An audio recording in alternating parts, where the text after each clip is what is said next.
আমি তো কিছুই বুঝতে পারতেছি না, তুমি এগুলা কি বলতেছো? আমি কখন তোমার খাবার নিয়ে ভেবে ফেলে দিলাম? মা, আপনি একদম মিথ্যে কথা বলবেন না। ছি ছি মা, আপনার বয়স হয়ে যাচ্ছে অথচ মিথ্যে কথা বলাটা এখনো গেল না, তাই না? মা, আপনি আমার মুখের খাবারটা নিয়ে এইভাবে মাটিতে ফেলে দিলেন। আপনার ছেলে যদি দেখে যে আমি না খেয়ে প্রিয়া, দেখো না, শোনো, তোমার মা কি করতে দেখো।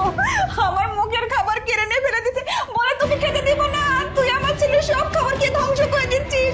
এই জন্য মুখের থেকে খাবার কেড়ে নিয়ে ফেলে দেখো মাটিতে ফেলে দিচ্ছে। মা বলছে মাটি থেকে টুকে টুকে খা, আমাকে বলছে মাটি থেকে নিয়ে নিয়ে খা, তোকে প্লেটে খেতে দিব না না বাবা, এইসব আমি কিছুই জানি না। বিশ্বাস করো, তুমি মার কথা বিশ্বাস করো না মা।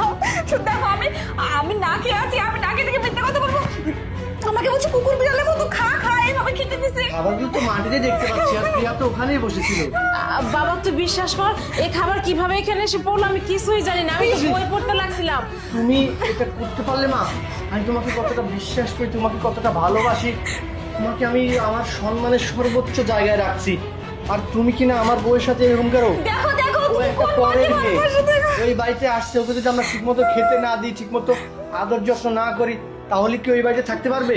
দেখছো তুমি কিনা ওর খাবারটা লাথি দিয়ে ফেলে দিছো। তুমি কোন মাটি না না বাবা, ভালোবাসো দেখো। তুই বিশ্বাস কর, আমি সত্যি জানি না।